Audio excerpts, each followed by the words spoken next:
ہم اپنے سبق کی طرف بڑھتے ہیں۔ ہم پڑھ رہے تھے تحفۃ القاری سے وہ حروف کے جن کی آوازیں آپس میں ملتی جلتی ہیں۔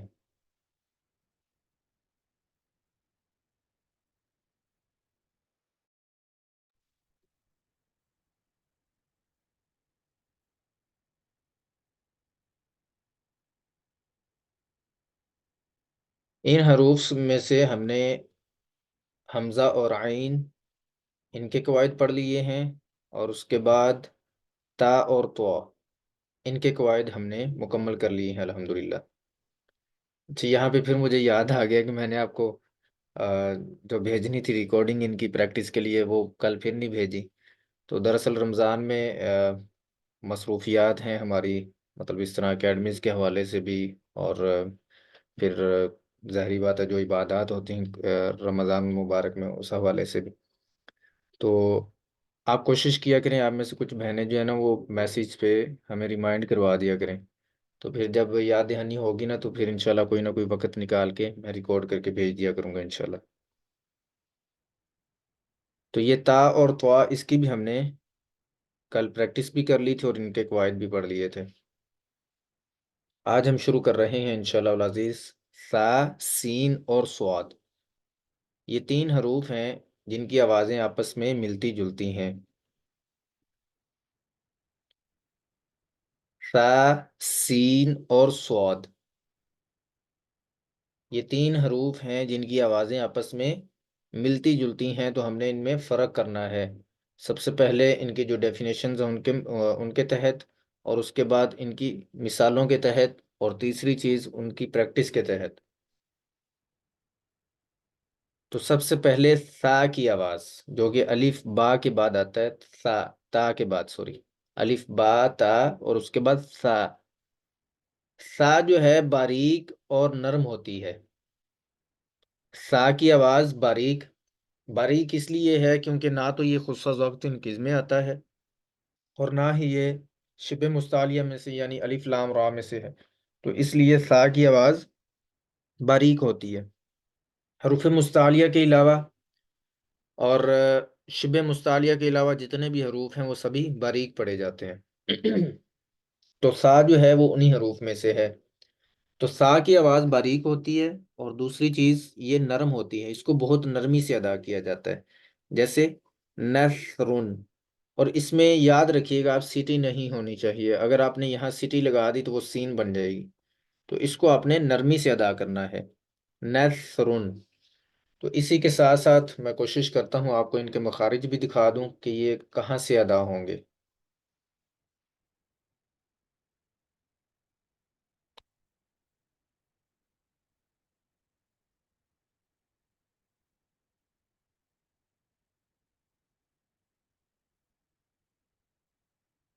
ان کے ساتھ ساتھ ہم جو ہے نا وہ مخارج بھی پڑھتے ہیں، کیونکہ ان کا تعلق مخارج کے ساتھ ہے، یعنی جن جگہوں سے ان الفاظ کو ادا کیا جاتا ہے۔ مخارج، مخارج جمع ہے مخرج کی، یعنی ایک کو مخرج اور زیادہ ہوں تو ان کو مخارج کہا جاتا ہے۔ حرف کے نکلنے کی جگہ کو مخرج کہتے ہیں۔ جس جگہ سے حرف کو ادا کیا جائے، حرف کو نکالا جائے، اس جگہ کو مخرج بولتے ہیں۔ مخرج کا مطلب بھی یہی ہوتا ہے، اس کا معنی کہ نکلنے کی جگہ۔ ہونٹوں سے لے کر حلق کے آخر تک کل 17 مخارج ہیں۔ مخارج کی تعداد 17 ہے، 17 مخارج ہوتے ہیں، یعنی حروف کی 17 حروف ہوتے ہیں جن کی آوازیں یا جن کے مخارج ہم نے سیکھنے ہوتے ہیں۔ باقی جو ہیں وہ ایزی ہیں، آسان ہیں، ہم ان کو بآسانی جو ہے وہ ادائیگی کر سکتے ہیں، لیکن جو 17 مخارج ہیں ان کی ادائیگی ان قواعد کے تحت ہوگی، جو کہ مخارج کے قواعد ہیں، جو کہ ہمارے ہونٹوں سے لے کے تو گردن کا آخری حصہ، یعنی جس جگہ سے ہمارا سینہ یعنی چسٹ جو ہے وہ شروع ہوتی ہے، تو اس جگہ تک یہ مخارج ہوتے ہیں۔ تو اب ان کی مختلف جگہ ہیں کہ اس جگہ سے یہ مخرج ہے اس لفظ کا، اس جگہ سے اس کا ہے۔ کچھ الفاظ ہیں ان کا تعلق دانتوں سے ہوتا ہے، کچھ کا تعلق ہونٹوں سے ہوتا ہے، کچھ کا تعلق زبان کو اوپر اٹھانے سے، اور کچھ کا تعلق داڑھوں سے لگانے سے زبان کو، ٹھیک ہے؟ تو یہ اسی طرح یہ کل 17 مخارج ہیں، یعنی کل 17 ایسی جگہ ہیں جہاں سے حروف نکلتے ہیں، ٹھیک ہے؟ یہ تجوید میں سب سے اہم چیز یہ مخارج ہیں، جن کا آپ کو روز بتایا جاتا تھا نا کہ مخارج کو ہم نے بہت اچھے انداز میں سمجھنا ہے، تاکہ آپ کو اندازہ ہو کہ ہم نے ان الفاظ کو کس طرح سے ادا کرنا ہے۔ تو مخرج نمبر 1 یہاں سے ہمارا شروع ہو رہا ہے، منہ کے اندر کا خلا، یعنی منہ کے اندر والا جو خالی حصہ ہوتا ہے، وہاں سے کون سے الفاظ ادا ہوتے ہیں؟ تو یہاں سے 3 حروف ادا ہوتے ہیں، منہ کے اندر کا جو خالی حصہ ہوتا ہے نا، وہاں سے 3 حروف ادا ہوتے ہیں، جو کہ الف، واو اور یا، جب یہ مدہ ہوں، ٹھیک ہے؟ یہ بھی ساتھ لکھا ہوا ہے کہ جب یہ مدہ ہوں تو پھر ان کو جو ہے وہاں سے ادا کرتے ہیں، تو ایسے سمجھیں کہ یہ حروف مدہ ہیں۔ مدہ کا مطلب ہے الف ساکن سے پہلے زبر ہو، واو ساکن سے پہلے پیش ہو، تو یہ سارے ہم نے قواعد پڑھے ہوئے ہیں، تو اب آپ کو ان کا جو ہے نا وہ آپ کے ذہن میں فوراً وہی قواعد آگے ہوں گے، ٹھیک ہے؟ جو ہم نے پڑھے ہیں نا اسی انداز میں، اور یہ آپ کو بہت ہی آسان لگ رہے ہوں گے یہاں پہ۔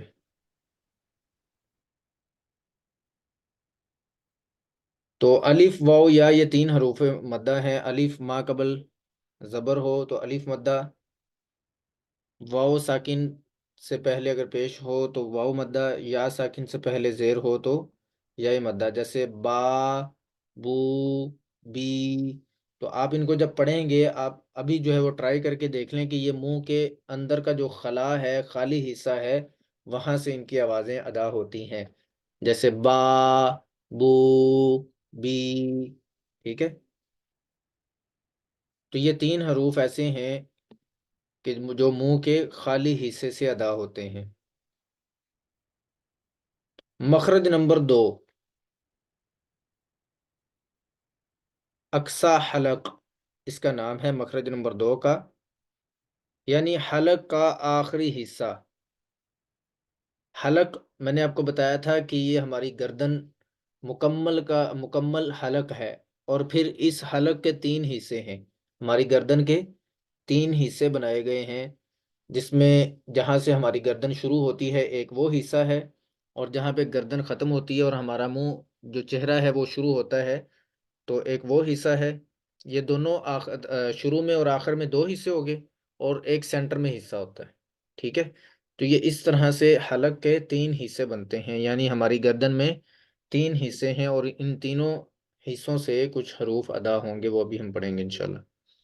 تو سب سے پہلے ہے اقصی حلق، یعنی گردن کا وہ حصہ، آپ اس طرح سے اس کو کہہ لیں کہ یعنی حلق کا آخری حصہ جو سینے کی طرف ہے، آخری حصہ یعنی جہاں سے سینہ جو ہمارا شروع ہو رہا ہے اور گردن بھی جو ہے وہ اوپر کی طرف شروع ہوتی ہے، تو اس حصے کو اقصی حلق کہا جاتا ہے۔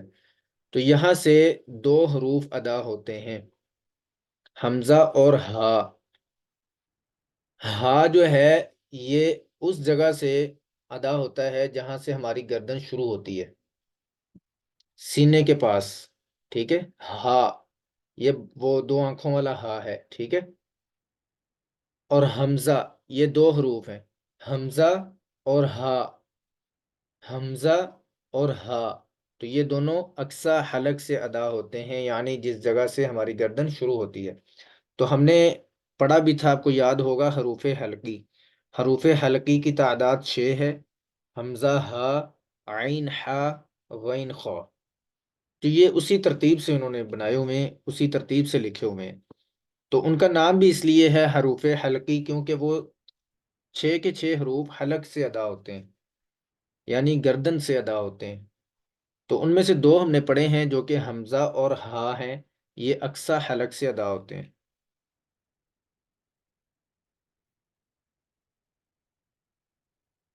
اس کے بعد آ جاتا وسط، وسط حلق، وسط ویسے بھی درمیان کو بولتے ہیں۔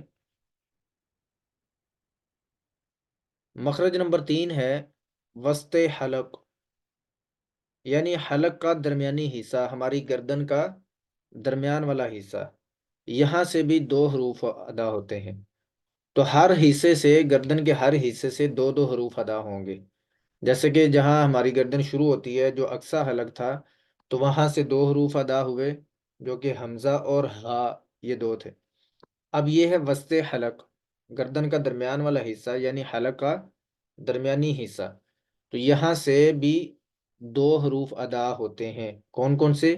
عین اور حا، عین اور حا۔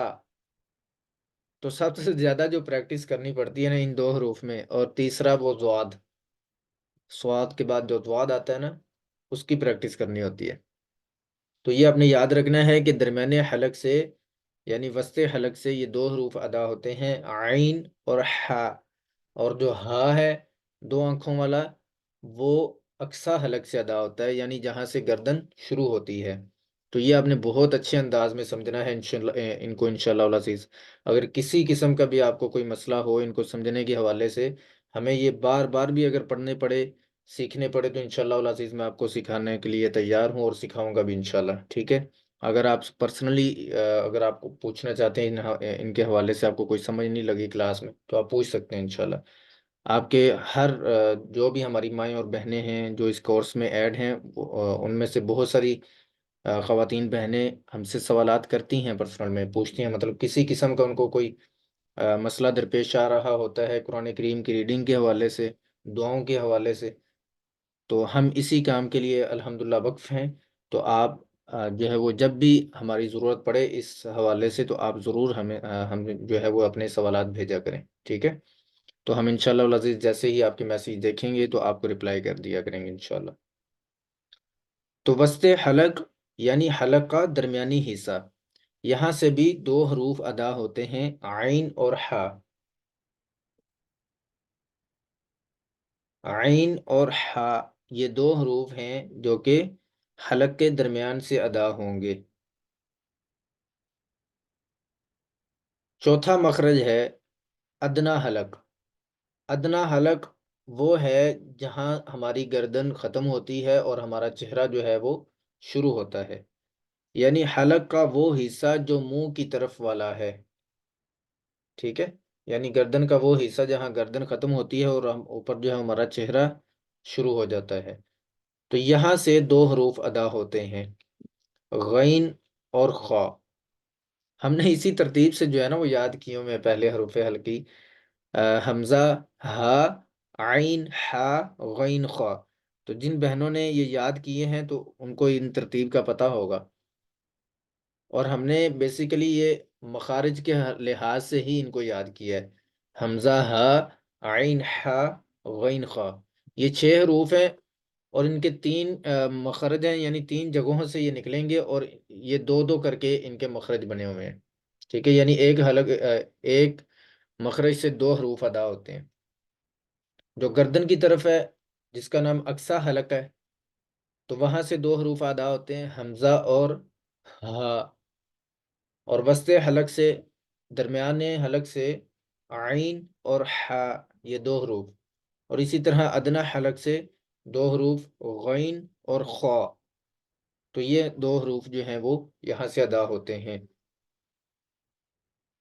تو اتنا ہی آپ یاد کریے گا، کیونکہ زیادہ ہم پڑھیں گے تو ہو سکتا ہے آپ کو جو ہے وہ یاد کرنے میں مشکل ہو، تو اس لیے پہلے ہم اتنا یاد کریں گے، اس کے بعد انشاءاللہ العزیز آگے چلیں گے۔ یعنی حلق کا وہ حصہ جو منہ کی طرف ہے، منہ کی طرف والا ہے، یہاں سے 2 حروف ادا ہوتے ہیں جو کہ غین اور خا ہیں۔ ان 6 حروف، یعنی حمزہ، ہا ایک حصہ، عین، حا دوسرا حصہ، غین، خا تیسرا حصہ، کو حروف حلقی کہتے ہیں۔ تو آج الحمدللہ اس کلاس میں ہم نے حروف حلقی کے حوالے سے پڑھا ہے کہ یہ کہاں کہاں سے ادا ہوتے ہیں، ٹھیک ہے؟ ان کے مخارج کیا ہے۔ تو آج ہم نے 4 مخارج پڑھ لی ہیں، ٹوٹل 17 ہے، تو پیچھے کتنے رہ گئے؟ 13 مخارج، 13 مخارج جو ہے وہ رہتے ہیں، وہ انشاءاللہ العزیز اسی طرح ہم ایک ایک دو دو کر کے ڈیلی بیسس پہ سیکھ لیں گے۔ تو کم از کم رمضان المبارک میں ہم نے اس چیز کا فائدہ اٹھانا ہے کہ ہمیں جو ہے وہ مخارج اچھی طرح سے ازبر ہو جائیں، اس کے بعد جو حروف کی آوازیں ہیں وہ ہم اچھی طرح سیکھ لیں، تاکہ رمضان المبارک کے بعد ہم باقاعدہ پریکٹس کی طرف آ جائیں، قرآن کریم کی جو تلاوت ہے وہ زیادہ سے زیادہ کریں اور آپ سے سنیں، پھر مطلب جو آپ کی غلطیاں ہوں گی تو وہ ساتھ ساتھ انشاءاللہ العزیز بتائیں۔ تو تجوید کے جو قواعد تھے وہ تقریباً الحمدللہ ہمارے مکمل ہو چکے ہیں، جتنے بھی نوٹس تھے وہ ہم نے پڑھ لیے ہوئے ہیں، ان میں کچھ ایک دو چیزیں ہوں گی وہ رہتی ہیں، وہ بھی کر لیں گے انشاءاللہ۔ تو باقی جو مین چیزیں ہیں ہماری وہ مخارج ہیں، تو جب آپ کے مخارج سیٹ ہو گئے تو اس کے بعد ہم نے ریڈنگ کی طرف ہی آنا ہے انشاءاللہ۔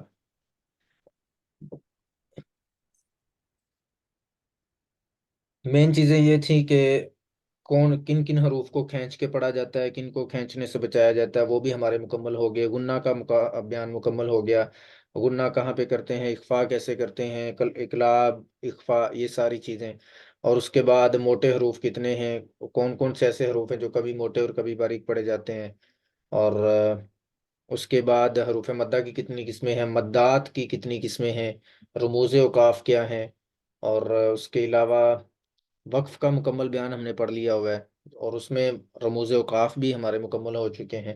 تو یہ الحمدللہ جتنے بھی رولز ہیں، قواعد ہیں، وہ تقریباً الحمدللہ ہم نے مکمل کر چکے ہیں۔ تو اب صرف ہمارے مخارج رہتے ہیں، تو مخارج کے بعد یا ان کی پریکٹس کے بعد ہم قرآن کریم کی تلاوت کی طرف آئیں گے انشاءاللہ۔ تو آج کے لیے صرف اتنا ہی انشاءاللہ، مخرج نمبر 4 تک آپ ان کو یاد کر لیجئے گا۔